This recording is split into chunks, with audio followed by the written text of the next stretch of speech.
Hey guys, I just wanted to try to explain the Biomechanical Principles Lab that we did today and kind of talk about a little bit what Dr. L kind of expects us to know at this point and things to not really worry about at this point.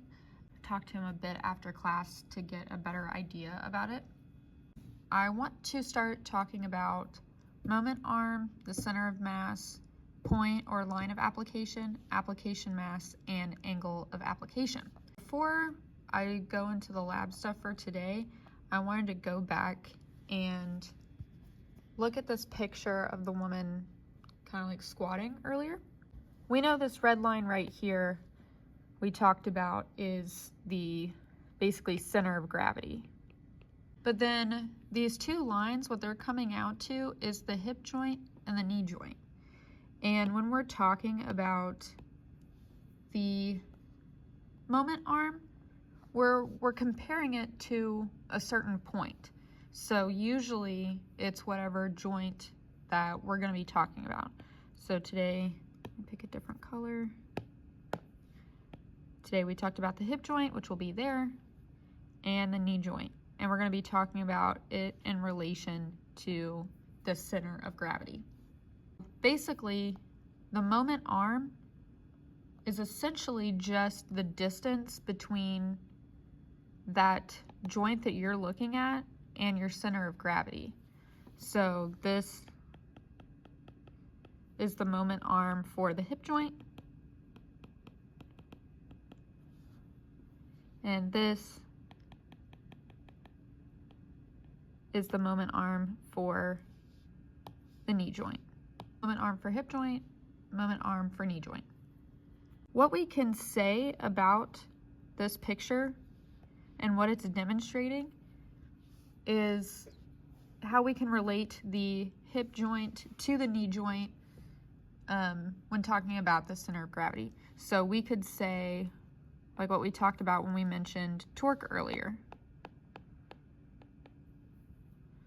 The torque is greater at the hip joint than it is here at the knee joint because of the moment arm. The moment arm here is a larger distance to the center of gravity than to the knee joint. So the torque is going to be greater here at the hip joint. Now going into what we were talking about today in lab, and I'm going to start with number 1 here, the supine straight leg raise. So that's just where we had it from, just raising up in the air, no ankle weights or anything like that. And we said that it was easier. It felt easier when you got to this 90-degree point than it was if your leg was out here. And that is because when we're looking at that point of application was kind of like in the middle of the leg. And again, we're talking about that hip joint. So it's all in relation to this hip joint and the distance from that. Now, the reason why when we got to the 90 degrees here, why it was easier is because that moment arm is not moving anywhere. It's right above the joint that we're talking about, the hip joint. So at this hip axis, your point of application is right over top of it. So that's why it felt easier, because the moment arm here is going to be equal to 0. Whereas over here, the moment arm, it's traveling a short distance, but it's still a distance. And so it's going to feel like more effort than when that leg is just at 90 degrees, because there's more movement happening. And I guess you could say more torque, like what we looked at from the hip joint here and the center of gravity there, in comparison to the knee joint and the center of gravity.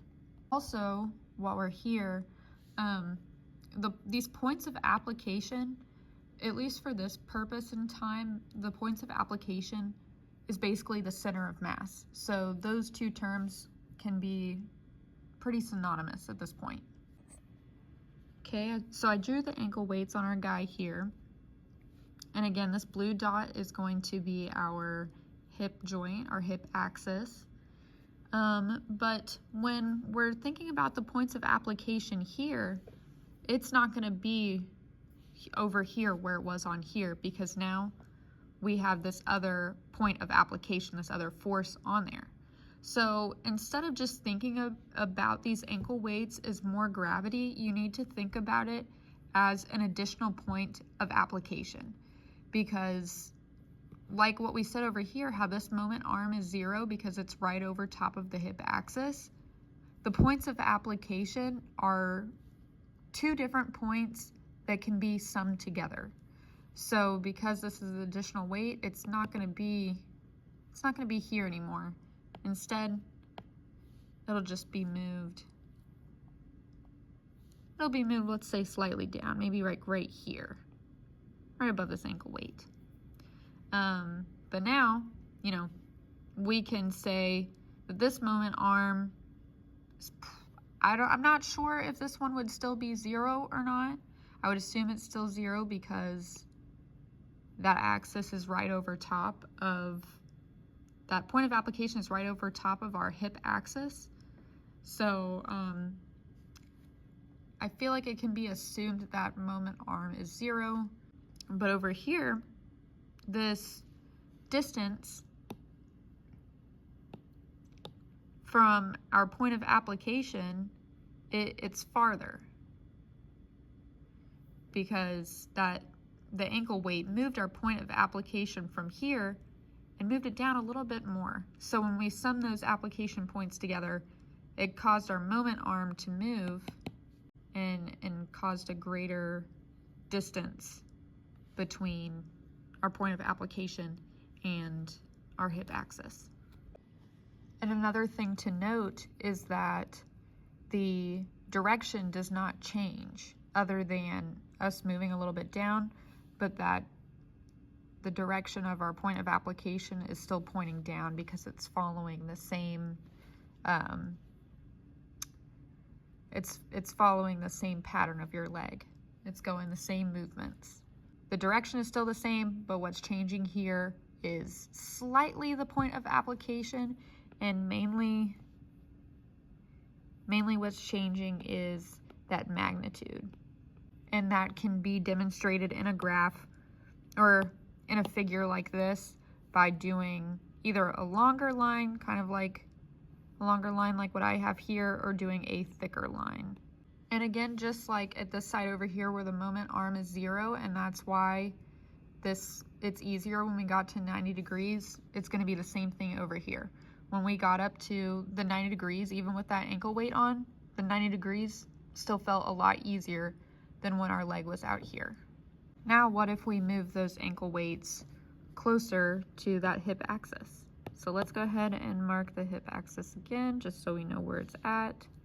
Then we're just going to follow the same steps sort of as we did before. So we know where the point of applications normally are.